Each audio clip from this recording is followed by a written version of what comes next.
Greetings, Nintendo Fan Forum / YouTube. This is GameBoy / Brandon, and what I'm doing here is I'm beginning my own video game spotlight series. So, fighting and racing are my two favorite genres. I would say especially racing. And there's really no better way to open this than with my favorite racing game of all time, which has to be, yeah, you're not going to see this coming, F-Zero GX. Well, if you're, on the forum, then you definitely saw this coming because I talk about it all the time on there.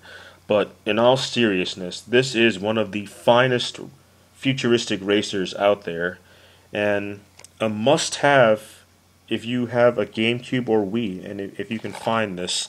I managed to snag this gem for $4.99 used, which, that I was a little skeptical when I saw that price because you would think that for such a little amount of money it would be crap.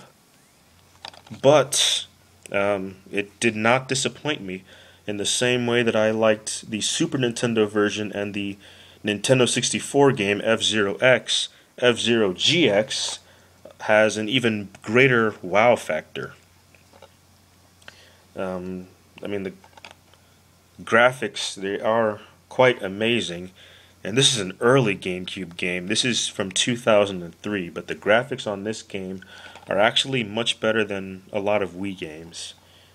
This game does, well, first of all, this game is also notorious for being one of the hardest games of all time, and that's not an exaggeration, but luckily I have the power, the Nintendo Power official strategy guide, and yeah.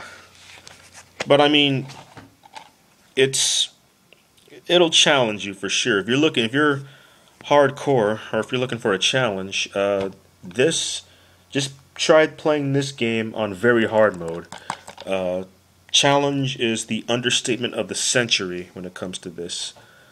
But I did manage to beat most of the story missions on very hard mode, and I did beat all of the cups on master mode. I know that wasn't necessary for me to say, but I had to brag a little bit. It features a very interesting cast of characters, and they all have, the characters aren't as important as the vehicles they drive, and you get a pretty diverse, interesting set of vehicles that all have pretty cool futuristic designs on them. And the main draw of this game, aside from the unrivaled speed, are the tracks. The tracks are some of the most insane roller coaster design style tracks that you will ever encounter, and really the only way to conquer this game on the more difficult levels is to memorize the tracks and have solid strategies for them. Otherwise, you are definitely screwed. Now, the game isn't impossible, and it does grow to be fun, but it's not for the weak of heart, and that's why it's definitely a must-have for anyone that likes challenging games or likes racers. This game, the F-Zero franchise as a whole, is what got me into the futuristic racing subgenre. I also love Wipeout, but even Wipeout doesn't strike the same chord as F-Zero GX does. It's simply a must-have for anyone with a GameCube. If you manage to find this at GameStop for $4.99, you have to pick this up because Captain Falcon says so. Now, unfortunately, he doesn't throw any Falcon punches in this game, but he has no reason to because he's just racing. So that is that. But yes, my Spotlight Game of the Week numero uno is F-Zero GX for the GameCube. Recommended to all racing fans, especially of the futuristic racing subgenre.